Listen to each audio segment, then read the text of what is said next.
નમસ્કાર દર્શક મિત્રો, ગુજરાતના ખેડૂતો અને સામાન્ય નાગરિકો માટે વરસાદને લઈને આવી ગયા છે સૌથી મોટા સમાચાર। જો તમે પણ વિચારી રહ્યા છો કે ગુજરાતમાં વરસાદ કેમ અટકી ગયો છે અને હવે મેઘરાજા ક્યારે ધમાકેદાર બેટિંગ કરશે, તો આ વિડીયો ખાસ તમારા માટે છે।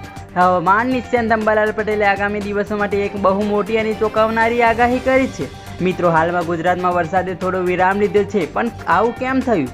અંબાલાલ પટેલના જણાવ્યા અનુસાર અત્યારે દરિયામાં કોઈ મોટી સિસ્ટમ સક્રિય નથી અને વેસ્ટર્ન ડિસ્ટર્બન્સના અસરના કારણે ચોમાસું થોડું ધીમું પડ્યું છે, પરંતુ આ શાંતિ વાવાઝોડા પહેલાંની શાંતિ છે, કારણ કે આગામી 29 અને 30 જૂનની આસપાસ બંગાળની ખાડીમાં હવામાનનું એક નવું મજબૂત દબાણ ઊભું થવા જઈ રહ્યું છે। આ નવી સિસ્ટમ એક્ટિવ થતાં જ ગુજરાતમાં અટકેલો વરસાદ ફરીથી ફૂલ સ્પીડમાં શરૂ થઈ જશે। અંબાલાલ પટેલે આગામી મહિના માટે એક નહીં પરંતુ પૂરા 3 રાઉન્ડની આગાહી કરી છે। ચાલો સમજીએ ક્યારે અને ક્યાં આપ તૂટી પડશે। રાઉન્ડ 1, 29 જૂનથી 7 જુલાઈએ। આ નવી સિસ્ટમ આવતાની સાથે જ 29 અને 30 જૂનથી મેઘરાજા ફરી ધમાકેદાર બેટિંગ શરૂ કરશે અને 7 જુલાઈ સુધી સમગ્ર ગુજરાતમાં સાર્વત્રિક એટલે કે બધી જ જગ્યાએ ભારે વરસાદ પડશે। રાઉન્ડ 2, 16 જુલાઈથી શરૂઆત। 7 જુલાઈએ પહેલો રાઉન્ડ પૂરો થયા બાદ 16 જુલાઈની આસપાસ વધુ એક મજબૂત સિસ્ટમ આવશે।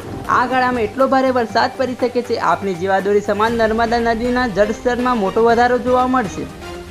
રાઉન્ડ 3, 2 ઓગસ્ટથી શરૂઆત। આટલેથી મેઘરાજા અટકવાના નથી। અંબાલાલના માટે 2 ઓગસ્ટથી આસપાસ ફરી એકવાર રાજ્યભરમાં દબદબાથી બોલાવશે, જેના કારણે તાપી નદીમાં પૂર જેવા પાણીની આવક થઈ શકે છે। તો એકંદરે વાત એ છે કે ભલે અત્યારે વરસાદ વિરામ લીધો હોય, પણ આગામી દિવસોમાં મેઘરાજા મન મૂકીને વરસવાના છે અને પાણીની તમામ ઘટ પૂરી થઈ જશે। ખેડૂત ભાઈઓ, તમે ચોમાસાની વાવણીની શું તૈયારી કરી રહ્યા છો તે અમને કોમેન્ટ બોક્સમાં જરૂર જણાવજો। હવામાનના આવા જ લાઈવ અને સચોટ સમાચાર સૌથી પહેલાં જોવા માટે આપની ચેનલને અત્યારે જ સબસ્ક્રાઈબ કરો અને વિડીયોને લાઇક શેર કરવાનું ભૂલતા નહીં। આવજો।